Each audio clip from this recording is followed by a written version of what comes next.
নমস্কাৰ মই নৱজিত এটা গুৰুত্বপূৰ্ণ ভিডিঅ লৈছো বিটিসি নিযুক্তি সন্দৰ্ভত আপোনালোকে নিশ্চয় জানে যে বিটিসি ভেৰিফিকেশন বহুতে কৰি আছে যিসকল নেকি বিটিসি বাকি হয় তেওঁলোকে মোৰ ভিডিঅ চাই তেওঁলোকে জানে যে বিটিসি ভেৰিফিকেশন হৈ গল আজিৰ পৰা কিছুদিন আগত কিন্তু এতিয়ালৈকে এপইন্টমেন্ট কোনো লাভ কৰা নাই আনকি মেৰিট লিষ্ট পাবলিশ কৰা নাই ভেৰিফিকেশন হৈ গল মেৰিট লিষ্ট পাবলিশ কৰিবলৈ বাকি আছে আৰু এই যে নিযুক্তি প্ৰক্ৰিয়া কেতিয়া হ'ব কিমান পদ আছিল কি সম্পৰ্কে কিছু কথা আমি জনাব চেষ্টা কৰিম আপোনালোকে জানে যে কোকৰাঝাৰ ডিস্ট্ৰিক্টৰ যিগৰাকী এমএলএ ৰবিৰাম নাৰ্জাৰী আজি গুৰুত্বপূৰ্ণ মন্তব্য কৰিছে কৈছে যে 948টা পদ খালি হৈ আছে 948টা পদৰ কাৰণে যি ভেৰিফিকেশন প্ৰক্ৰিয়া হৈ গল তাৰ নিযুক্তি প্ৰক্ৰিয়া হ'ব ডিসেম্বৰ মাহত নিযুক্তি প্ৰক্ৰিয়া শেষ কৰিবৰ কাৰণে ইতিমধ্যে তেখেতে নিৰ্দেশ প্ৰদান কৰিছে যাতে অতি সোনকালে যাতে নিযুক্তি হয় আপোনালোকে হয়তো বিটিসি ভেৰিফিকেশন প্ৰক্ৰিয়া হয়তো গৈছিলে বিটিসি বাকিটো আছে বাকি যি অন্যান্য জিলাসমূহৰ ক্ষেত্ৰতো যেটো ডকুমেন্টসমূহ লোৱা হৈছিল তেওঁলোকৰ ভেৰিফিকেশন প্ৰক্ৰিয়া হৈ গল কিন্তু নিযুক্তি পাই নাপায় এটা পিছৰ কথা কিন্তু বিটিসি বাকিয়ে যে প্ৰিফাৰেন্সটো পায় বাকি সকলে নাপায় গতিকে বহুতে এতিয়া আশাবাদ দিছে যে নেপাম নেকি এনেকৈ ভাবিছে কিন্তু মই জনাব বিচাৰিছে আপোনালোকে বিটিসি বাকি নহলেও মেৰিট লিষ্টত যিসকলৰ নাম থাকিব তেওঁলোকে চাকৰি লাভ কৰিব কোনো পইচা পাতি দিব নালাগে এনে ঘোষগাছ নহয় বুলিও জনাইছে ৰবিৰাম নাৰ্জাৰী বোলা যিজন এমএলএ তেখেতে জনাইছে যে কোনো ধৰণৰ ঘোষগাছ নহয় বুলি কৈছে গতিকে নহলটো ভালেই কিন্তু কথা হ'ল যে নিযুক্তি প্ৰক্ৰিয়াৰ ক্ষেত্ৰত তেখেতে কৈছে যে ডিসেম্বৰ যে নিযুক্তি প্ৰক্ৰিয়া হ'ব বুলি কৈছে ডিসেম্বৰত যদি হৈ যায় ভালেই হ'ব গতিকে আৰু লগতে কৈছে আৰু পদ মুকলি কৰাৰ কথা কৈছে যথেষ্ট পদ মুকলি কৰি দিম বুলি কৈছে এতিয়াও আপোনাৰ 1516 খন পদ খালি হৈ আছে সেই পদখিনি মুকলি কৰিবৰ কাৰণে ইতিমধ্যে নিৰ্দেশ প্ৰদান কৰিছে শিক্ষা বিভাগক আৰু লগতে মই জনাব বিচাৰিছো যে এখন নোটিছ ইতিমধ্যে আপোনাৰ স্ক্ৰীনত দেখি আছে এই নোটিছখনত পোৱা হৈছে যে জিটিপিজিটি কিমান পদ খালি হৈ আছে বিটিসি এৰিয়া সেই পদখিনিৰ কাৰণে ইতিমধ্যে স্কুলৰ ইনস্পেক্টৰক নিৰ্দেশ দিয়া হৈছে জনাইছে যে কিমান পদ খালি হৈছে হেমপকে জনাব লাগে লগতে এই পদখিনি পূৰণৰ ক্ষেত্ৰত ইতিমধ্যে শিক্ষা বিভাগে যেটা আগবাঢ়িছে গতিকে বিটিসি বাকিৰ কাৰণে এটা ভাল খবৰ কাৰণ হাইস্কুল হাই সেকেন্ডাৰী যেটো যথেষ্ট পদ খালি হ'ব মানে এই 1516 পদটো ওলাব এটো কিহৰ পদ এটো কোৱা নাই কিন্তু মই ভাবিছো যে 1516 পদ হয়তো এলপিইউপি হ'ব পাৰে হয়তো জিটিপিজিটি হ'ব পাৰে তেলকে এই কথাখিনি পোহৰলৈ অহা নাই আমি জনাম পৰৱৰ্তী পৰ্যায়ত কিন্তু মই জনাব বিচাৰিছো যে বিটিসি যদি আপোনালোকে টেট উত্তীৰ্ণ হৈ আছে বিটিসি টেট যদি আপোনালোক উত্তীৰ্ণ হৈ আছে তেতিয়াহলে আপোনালোকৰ কাৰণে ভাল খবৰ ইয়াৰ লগতে মই আৰু এটা কথা জনাব বিচাৰিছো যে স্পেশাল টেটৰ সম্পৰ্কত মোক কেজন পাৰ্টি কৈছিল যে যিসকল পাৰ্টি উত্তীৰ্ণ হৈছে তেওঁলোকে আজি নিযুক্তি লাভ কৰা নাই মানে সৰ্বশিক্ষা অধীনত যিসকল কৰ্মৰত শিক্ষক আছিল সেইসকল শিক্ষকে এতিয়া কিছু শিক্ষকে পালে চাকৰি কোনোবাই এলপিইউপি টেট পাছ হৈছে তেওঁলোকে চাকৰি লাভ কৰিছে কিন্তু স্পেশাল টেট উত্তীৰ্ণ সকলোৱে কিন্তু চাকৰি লাভ নকৰিলে প্ৰায় 600 জন পাৰ্টি আছিল কিন্তু সেইসকল পাৰ্টিও নিযুক্তি হোৱাটো বিচাৰিছে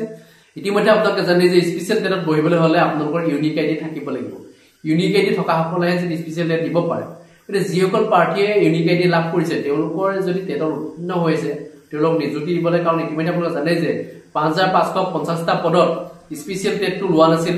আৰু 4500 পদত যদি স্পেশাল টেট লোৱা নাই গতিকে সেইসকল পাৰ্টি আবেদন কৰিব পৰা নাই গতিকে মই জনাব বিচাৰিছো যে যিসকল পাৰ্টি এতিয়া থাকি গল তেওঁলোকক যাতে নিযুক্তি দিয়ে আজি বিটিসি যিগৰাকী ৰবিৰাম নাৰ্জাৰীয়ে যিখিনি মন্তব্য প্ৰকাশ কৰিছে শিক্ষা বিভাগৰ সম্পৰ্কত যিমানবিলাক পদ খালি হৈ আছে শিক্ষা বিভাগত সকলো পদ পূৰণৰ ক্ষেত্ৰত যিখিনি ষ্টেপ গ্ৰহণ কৰিছে সেই সম্পৰ্কত কিছু মন্তব্য আছে আপোনালোকে সেই মন্তব্য শুনালে বিচাৰিছো মানে 15-16 তাৰ অধিক আছে আৰু ওলাব মই ডিটেইলছটো মানে কি কয় 3 তাৰিখে আকৌ ডিপাৰ্টমেণ্টৰ পৰা বিচাৰিছো আৰু ইয়াৰ কাৰণে বিএড কোৱালিফিকেশ্যন তো মাষ্ট আপোনালোকে সেই সময়লৈকে পাব না নাই মই নাজানো হা নাপায় বিএড কোৱালিফিকেশ্যন মাষ্ট আকৌ ওলাব পিছত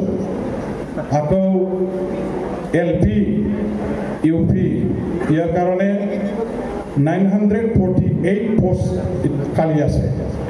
কিন্তু পটাপট ডিচেম্বৰৰ ভিতৰত মই কমপ্লিট কৰিব লাগে বুলি ডিপাৰ্টমেণ্টক অলৰেডি অৰ্ডাৰ দিছোঁ আৰু ৰিভেৰিফিকেশ্যনৰ কাৰণে ইতিমধ্যে কামত কিছুমান মানুহবিলাকক কমিটি বনাই লগাই দিয়াৰ এই প্ৰক্ৰিয়া আৰম্ভ হৈছে আৰু মেৰিট ভেৰি মাছ ট্ৰেন্সপাৰেঞ্চি ডিচেণ্ডিং অৰ্ডাৰ মেৰিটৰ ওপৰত আমি সেইটো ফ'ল' কৰি পেলাই এপইণ্টমেণ্ট দিয়াৰ ব্যৱস্থা কৰোঁ ইয়াৰ কোনো দেৱানী চেৱানী নচলিব ইয়াৰ কোনো দালাল পালাল নচলিব কমপ্লিট ডিচেণ্ডিং অৰ্ডাৰ 199 98 97 96 95 এনেকৈ 984 পোষ্ট লিখি যাব লাষ্ট যিটো হ'ব সেইটোৱে কাটত কাট হৈ যাব ইয়াত দালাল পালাল নচলিব আৰু মোৰ ওচৰতো নাযাব এইবিলাক কৰিম SI পোষ্ট আছে 3টা SI পোষ্ট আছে 3টা SI পোষ্ট এইটো ফিল আপ কৰা নাই এতিয়ালৈকে আকৌ ওলাব 3 তাৰিখে মই বিচাৰি আছোঁ মই জানাত এতিয়া মোক এতিয়ালৈকে যিটো ষ্টেটাছ ৰিপৰ্ট দিছে 30টামান SI পোষ্ট এই যে LP স্কুল ইংলিছ স্কুলবিলাক যে চাই এই SI পোষ্টও আছে সেইটো সোনকালে ফিল আপ কৰিব লাগিব ইয়াৰ কাৰণে কিন্তু CSB লাগিব ইণ্টাৰভিউ পাতিবৰ কাৰণে ডিগ্ৰী পালে আপোনালোকে এপ্লাই কৰিব পাৰিব আৰামছে তাৰ পাছত আছে আমাৰ নন টিচিং ষ্টাফ এভেইলেবল আছে পোষ্ট স্কুলবিলাকত non teaching staff available post খালী আছে এইবিলাক যদি ফিল আপ কৰা নহয় কেনেকৈ আমাৰ এটা স্কুল ভালকৈ চলিব ৰিজাল্ট কেনেকৈ ভাল হ'ব আমি টিচাৰ দিব পৰা নাই আমি ষ্টাফ দিব পৰা নাই আমি ইনফ্ৰাষ্ট্ৰাকচাৰ দিব পৰা নাই ৰিজাল্ট মাত্ৰ বিচাৰিলে হ'ব নেকি এটা স্কুলত য'ত নেকি ইংলিছ টিচাৰ নাই ইংলিছ কোনে পঢ়াব ইংলিছৰ পাঠদান কোনে কৰিব মেথছৰ টিচাৰ নাই ছায়েন্সৰ টিচাৰ নাই আমাৰ ল'ৰা ছোৱালীবিলাকে জন্মগত কিবা মানে ঐশ্বৰিক শক্তি পাইছে নেকি যে মেথছৰ কিতাপটো পঢ়াৰ লগে লগে নিজে নিজে জানে তেনেকুৱাতো নহয় নাই ইয়াৰ কাৰণে টিচাৰ লাগিব টিচাৰ আমি দিব পৰা নাই without science and maths teacher আপুনি কেনেকৈ এখন স্কুল চলাব পাৰে এইবিলাক খালী হৈ আছে এইবিলাক বহুত হেৰি আছে মানে বেয়া লাগিছে এইবিলাক দেখি পেলাই আমি যে ছাত্ৰ ছাত্ৰীসকলক যে বঞ্চিত কৰি ৰাখিছোঁ তেওঁলোকৰ মানে শিক্ষাৰ জ্ঞান অৰ্জন কৰা শিক্ষা লোৱাতে এইখিনি আমি যে স্কোপ দিব পৰা নাই ফেচিলিটি দিব পৰা নাই সঁচাকৈ বেয়া লাগে সেইবিলাক গম পাই বহুত বেয়া লাগিছে মনত এনে ৰিজাল্ট ভাল হ'ব লাগে বুলি ক'লে নহ'ব গতিকে এইবিলাক চব ঠিক ঠাক কৰাৰ দায়িত্ব এতিয়া গভৰ্ণমেণ্টে কেৱল মাত্ৰ ইনফ্ৰাষ্ট্ৰাকচাৰটো জোৰ দিলে কিন্তু নহ'ব আমি টিচাৰটো ভালকৈ ফিল আপ কৰিব লাগিব আৰু যি ধৰণৰ আইন কানুন বনোৱা হ'ল মানে এখন স্কুলতে টিচাৰবিলাকৰ মাজত পুৰা ক্লাছিফিকেশ্যন তুমি বোলে ৰেগুলাৰ টিচাৰ সি বোলে কিবা মানে টিউটৰ খাটি আছে কিন্তু গৰু গাধাৰ নিচিনা টিউটৰ মাষ্টাৰৰ ফ'ৰ্থ গ্ৰেডৰ এজন ৰেগুলাৰ টিচাৰে যেনেকুৱা ধৰণৰ কষ্ট কৰি আছে টিউটৰ টিচাৰতো 1%তো কম কৰা নাই সেইবিলাক মানে এটা চাইক'লজিকেল ডিফাৰেঞ্চ সঁচাকৈ টিচাৰবিলাকৰ মাজত মানে সৃষ্টি নকৰা নহয় সৃষ্টি হৈছে ময়োতো পঢ়াই আছোঁ ৰেগুলাৰলি ষ্টুডেণ্টবিলাকক মই কিন্তু 10,000 12,000হে পাওঁ আৰু মোৰ এজন সতীৰ্থ এজন এছিষ্টেণ্ট টিচাৰে কাম কৰি আছে এই 40-50,000 পাই আছে ইয়াৰ মাজত এটা মানে তুলনামূলকভাৱে যেতিয়া কি হয় এখন স্কুলতে মাষ্টাৰবিলাকৰ মাজত এটা চাইক'লজিকেল ডিফাৰেঞ্চ আহিবনে নাই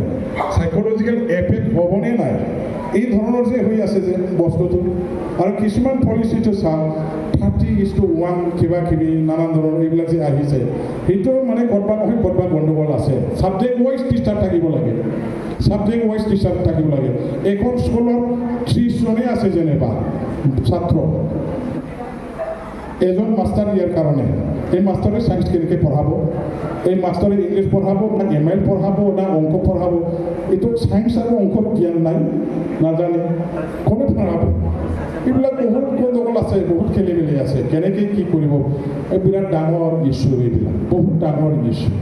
গতিকে এইবিলাক মানে আমাৰ কেনেকৈ ঠিক কৰিব পৰা যায় সেইটো ষ্টেট গভৰ্ণমেণ্ট চেণ্ট্ৰেল গভৰ্ণমেণ্টৰ ওপৰত নিৰ্ভৰ হৈছে নিউ এডুকেশ্যন পলিচি অহাৰ পাছত বহুত ছিষ্টেমবিলাক মানে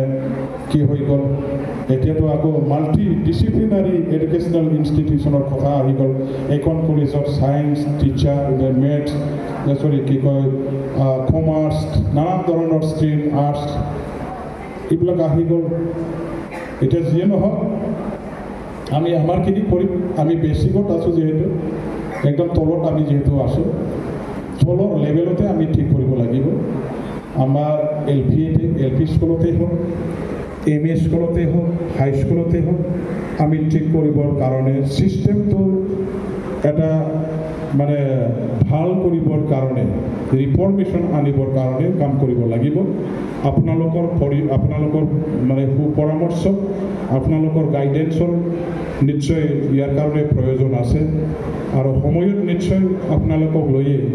এইবিলাকৰ ওপৰত কিবা এটা উপায় উদ্ভাৱন আমি কৰিব পাৰোঁ নেকি নিশ্চয় আলাপ আলোচনা কৰাৰ